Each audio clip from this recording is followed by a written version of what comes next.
Wakefield. In some old magazine or newspaper I recollect a story, told as truth, of a man, let us call him Wakefield, who absented himself for a long time from his wife. The fact, thus abstractedly stated, is not very uncommon, nor, without a proper distinction of circumstances, to be condemned either as naughty or nonsensical. Howbeit, this, though far from the most aggravated, is perhaps the strangest instance on record of marital delinquency, and, moreover, as remarkable a freak as may be found in the whole list of human oddities. The wedded couple lived in London. The man, under pretense of going a journey, took lodgings in the next street to his own house, and there, unheard of by his wife or friends and without the shadow of a reason for such self-banishment, dwelt upward of 20 years. During that period he beheld his home every day, and frequently the forlorn Mrs. Wakefield. And after so great a gap in his matrimonial felicity, when his death was reckoned certain, his estate settled, his name dismissed from memory, and his wife long ago resigned to her autumnal widowhood, he entered the door one evening quietly as from a day's absence, and became a loving spouse till death. This outline is all that I remember. But the incident, though of the purest originality, unexampled, and probably never to be repeated, is one, I think, which appeals to the general sympathies of mankind. We know, each for himself, that none of us would perpetrate such a folly, yet feel as if some other might. To my own contemplations, at least, it has often recurred, always exciting wonder, but with a sense that the story must be true and a conception of its hero's character. Whenever any subject so forcibly affects the mind, time is well spent in thinking of it.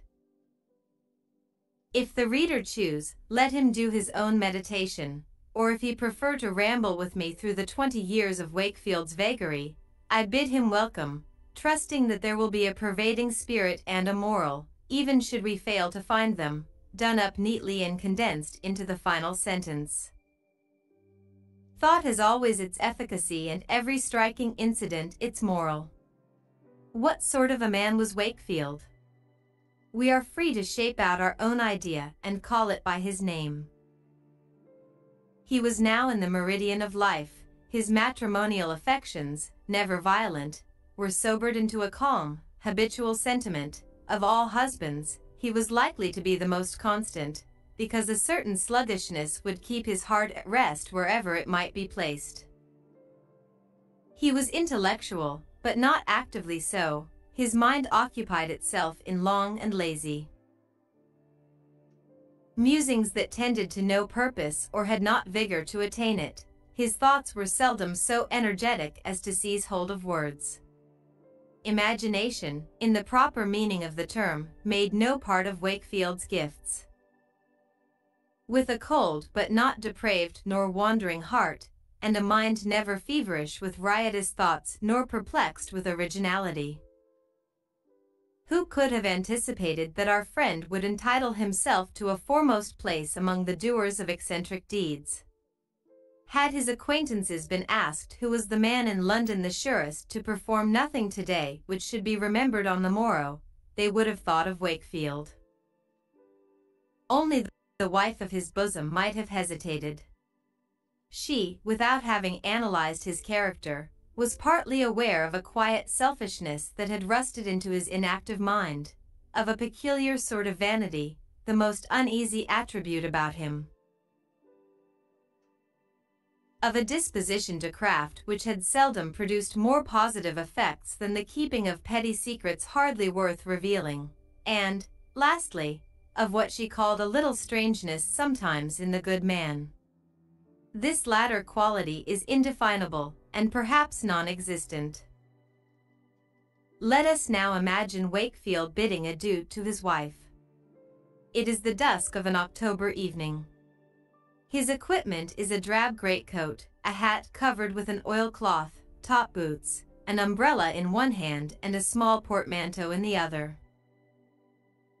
He has informed Mrs. Wakefield that he is to take the night coach into the country.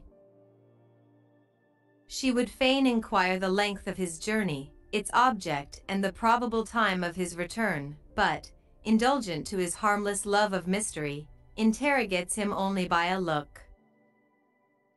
He tells her not to expect him positively by the return coach, nor to be alarmed should he tarry 3 or 4 days, but, at all events, to look for him at supper on Friday evening. Wakefield, himself, be it considered, has no suspicion of what is before him. He holds out his hand, she gives her own, and meets his parting kiss in the matter-of-course way of a 10 years' matrimony, and forth goes the middle-aged Mr. Wakefield, almost resolved to perplex his good lady by a whole week's absence. After the door has closed behind him, she perceives it thrust partly open and a vision of her husband's face through the aperture, smiling on her and gone in a moment. For the time this little incident is dismissed without a thought, but long afterward, when she has been more years a widow than a wife, that smile recurs and flickers across all her reminiscences of Wakefield's visage. In her many musings she surrounds the original smile with a multitude of fantasies which make it strange and awful, as, for instance, if she imagines him in a coffin, that parting look is frozen on his pale features, or if she dreams of him in heaven, still his blessed spirit wears a quiet and crafty smile. Yet for its sake, when all others have given him up for dead, she sometimes doubts whether she is a widow. But our business is with the husband. We must hurry after him along the street ere he lose his individuality and melt into the great mass of London life. It would be vain searching for him there. Let us follow close at his heels, therefore, until, after several superfluous turns and doublings, we find him comfortably established by the fireside of a small apartment previously bespoken. He is in the next street to his own and at his journey's end. He can scarcely trust his good fortune in having got thither unperceived, recollecting that at one time he was delayed by the throng in the very focus of a lighted lantern, and again there were footsteps that seemed to tread behind his own, distinct from the multitudinous tramp around him. And anon he heard a voice shouting afar and fancied that it called his name. Doubtless a dozen busybodies had been watching him and told his wife the whole affair. Poor Wakefield! Little knowest thou thine own insignificance in this great world. No mortal eye but mine has traced thee. Go quietly to thy bed, ah foolish man, and on the morrow, if thou wilt be wise, get thee home to good Mrs. Wakefield and tell her the truth. Remove not thyself even for a little week from thy place in her chaste bosom.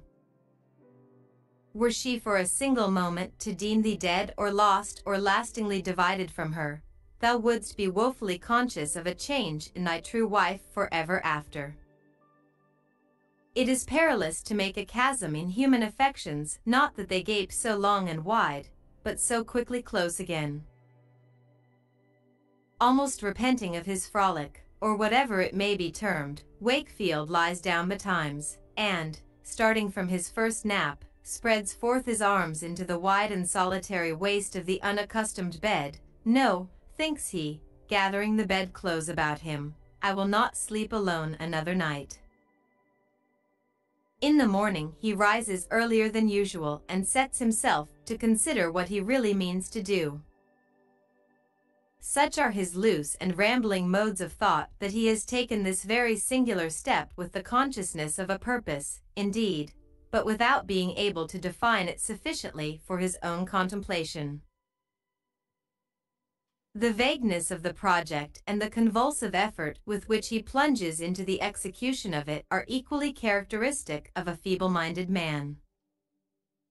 Wakefield sifts his ideas, however, as minutely as he may, and finds himself curious to know the progress of matters at home, how his exemplary wife will endure her widowhood of a week, and, briefly,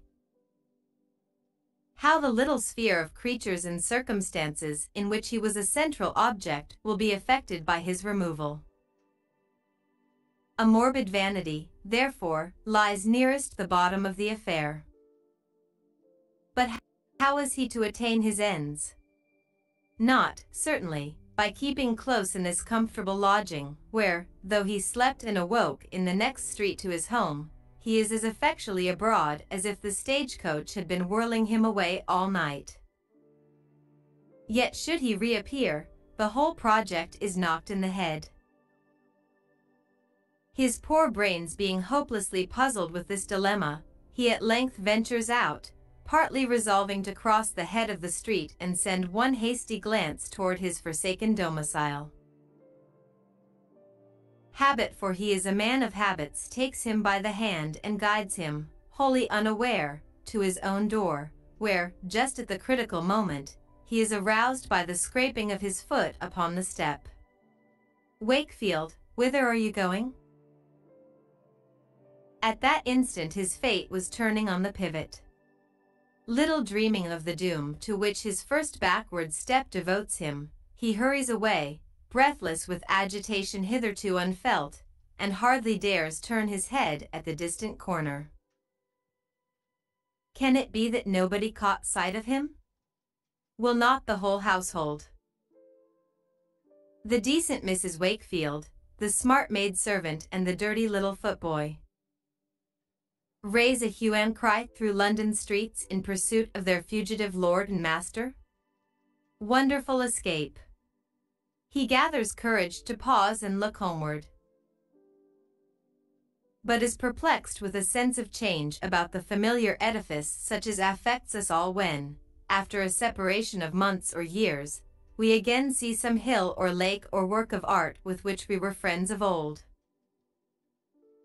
In ordinary cases, this indescribable impression is caused by the comparison and contrast between our imperfect reminiscences and the reality. In Wakefield, the magic of a single night has wrought a similar transformation, because in that brief period a great moral change has been effected. But this is a secret from himself. Before leaving the spot, he catches a far and momentary glimpse of his wife passing athwart the front window with her face turned toward the head of the street. The crafty nincompoop takes to his heels, scared with the idea that among 1,000 such atoms of mortality her eye must have detected him. Right glad is his heart, though his brain be somewhat dizzy, when he finds himself by the coal fire of his lodgings. So much for the commencement of this long wigwam.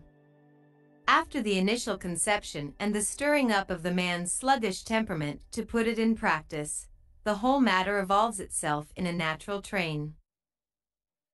We may suppose him, as the result of deep deliberation, buying a new wig of reddish hair and selecting sundry garments, in a fashion unlike his customary suit of brown, from a Jew's old clothes bag. It is accomplished. Wakefield is another man. The new system being now established, a retrograde movement to the old would be almost as difficult as the step that placed him in his unparalleled position.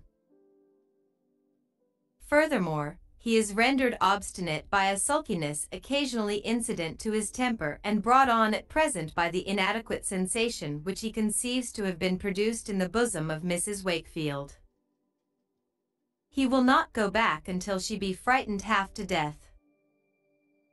Well, twice or thrice has she passed before his sight, each time with a heavier step, a paler cheek and more anxious brow, and in the third week of his non-appearance he detects a portent of evil entering the house in the guise of an apothecary. Next day the knocker is muffled. Toward nightfall comes the chariot of a physician and deposits its bigwigged and solemn burden at Wakefield's door, whence after a quarter of an hour's visit he emerges, perchance the herald of a funeral. Dear woman! Will she die?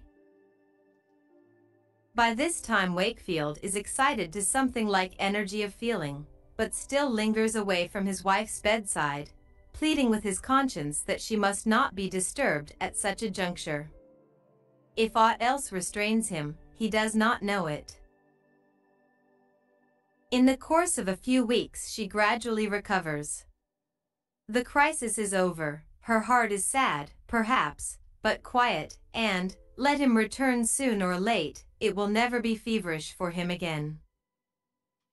Such ideas glimmer through the mist of Wakefield's mind and render him indistinctly conscious that an almost impassable gulf divides his hired apartment from his former home. It is but in the next street, he sometimes says. Fool! It is in another world. Hitherto he has put off his return from one particular day to another. Henceforward he leaves the precise time undetermined, not tomorrow, probably next week, pretty soon. Poor man! The dead have nearly as much chance of revisiting their earthly homes as the self-banished Wakefield. Would that I had a folio to write, instead of an article of a dozen pages. Then might I exemplify how an influence beyond our control lays its strong hand on every deed which we do and weaves its consequences into an iron tissue of necessity. Wakefield is spellbound. We must leave him for 10 years or so to haunt around his house without once crossing the threshold, and to be faithful to his wife with all the affection of which his heart is capable, while he is slowly fading out of hers. Long since, it must be remarked, he has lost the perception of singularity in his conduct. Now, for a scene. Amid the throng of a London street we distinguish a man, now waxing elderly, with few characteristics to attract careless observers, yet bearing in his whole aspect the handwriting of no common fate for such as have the skill to read it. He is meager, his low and narrow forehead is deeply wrinkled, his eyes, small and lusterless, sometimes wander apprehensively about him, but oftener seem to look inward. He bends his head and moves with an indescribable obliquity of gait, as if unwilling to display his full front to the world.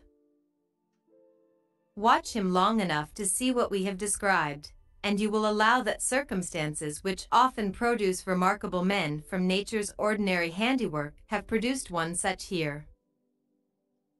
Next, leaving him to sidle along the footwalk, cast your eyes in the opposite direction, where a portly female considerably in the wane of life, with a prayer book in her hand, is proceeding to yonder church. She has the placid mien of settled widowhood. Her regrets have either died away or have become so essential to her heart that they would be poorly exchanged for joy. Just as the lean man and well-conditioned woman are passing, a slight obstruction occurs and brings these two figures directly in contact. Their hands touch, the pressure of the crowd forces her bosom against his shoulder, they stand face to face, staring into each other's eyes. After a 10-year separation thus Wakefield meets his wife. The throng eddies away and carries them asunder. The sober widow, resuming her former pace, proceeds to church, but pauses in the portal and throws a perplexed glance along the street. She passes in, however, opening her prayer book as she goes. And the man? With so wild a face that busy and selfish London stands to gaze after him, he hurries to his lodgings, bolts the door and throws himself upon the bed. The latent feelings of years break out, his feeble mind acquires a brief energy from their strength, all the miserable strangeness of his life is revealed to him at a glance, and he cries out passionately, "Wakefield, Wakefield! You are mad!" Perhaps he was so.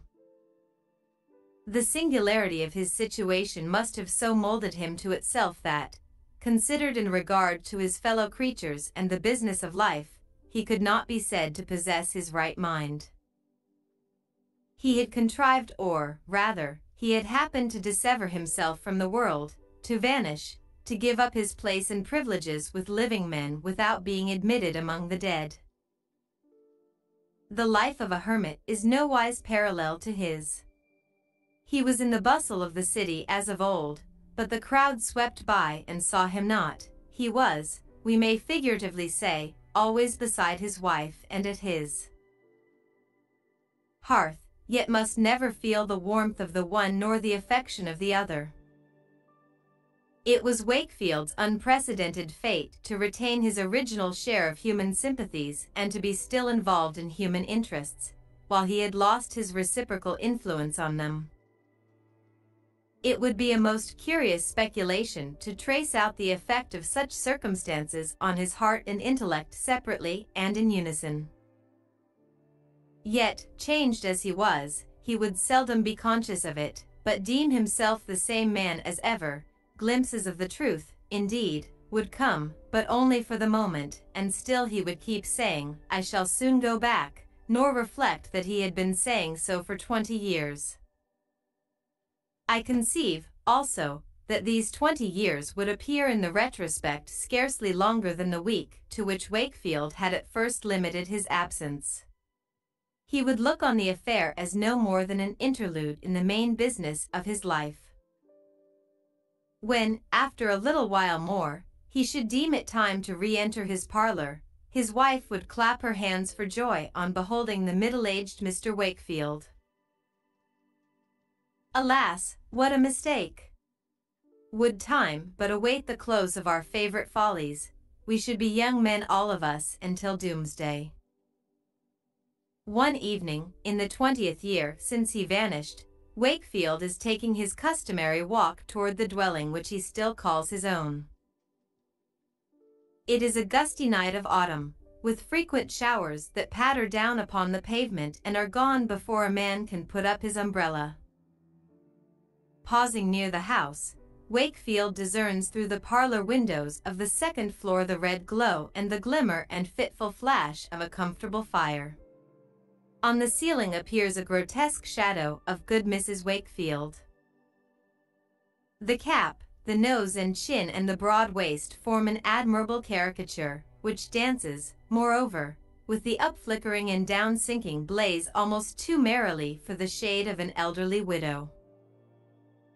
At this instant a shower chances to fall, and is driven by the unmannerly gust full into Wakefield's face and bosom.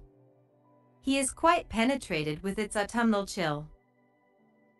Shall he stand wet and shivering here, when his own hearth has a good fire to warm him and his own wife will run to fetch the grey coat and small clothes which doubtless she has kept carefully in the closet of their bedchamber? No, Wakefield is no such fool. He ascends the steps heavily, for 20 years have stiffened his legs since he came down, but he knows it not.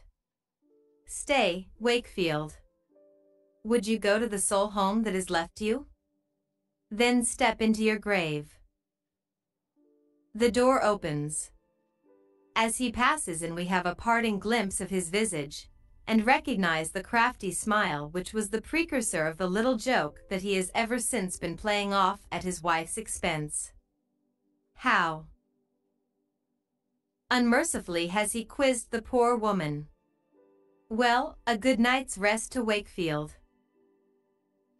This happy event, supposing it to be such, could only have occurred at an unpremeditated moment. We will not follow our friend across the threshold. He has left us much food for thought, a portion of which shall lend its wisdom to a moral and be shaped into a figure. Amid the seeming confusion of our mysterious world, individuals are so nicely adjusted to a system, and systems to one another and to a whole, that by stepping aside for a moment a man exposes himself to a fearful risk of losing his place forever. Like Wakefield, he may become, as it were, the outcast of the universe.